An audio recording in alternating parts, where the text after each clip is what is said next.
Hello, hello ka-blessful! Andito ako ngayon sa family house. Yan, dito po nakatira sina kuya. Pero si kuya ay wala na po siya. Nasa heaven na.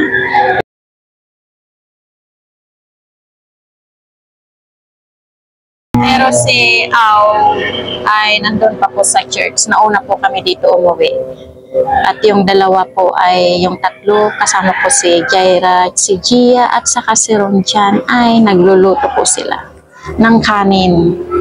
Dito muna kami hanggang pagkatapos ng tanghalian, then uuwi din po kami sa Santa Maria. So, iikot ko po kayo dito. Ito po yung view, dito malapit po sa, ay gilid po ng kalsada.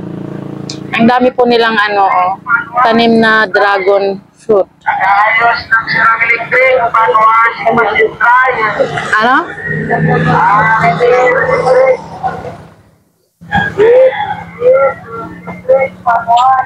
Yan. Si Angkang talaga asing mo. Yan.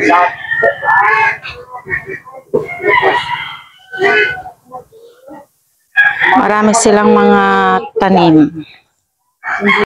Malunggay.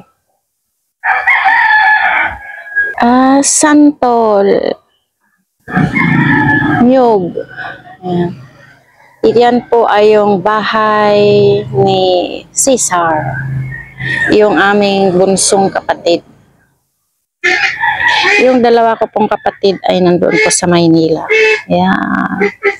Mayroon po silang alagang kuniho. 2 kuniho. Hello!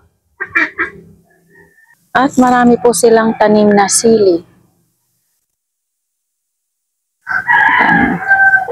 Yung ganito po na sili. Yan. Mahal po daw ang sili ngayon dito. Marami silang tanim. At mayroon po silang talong. Mayroon din po silang tanglad. Lemongrass. Lemongrass ba yan? Marami nga silang tanim na sili andito pa.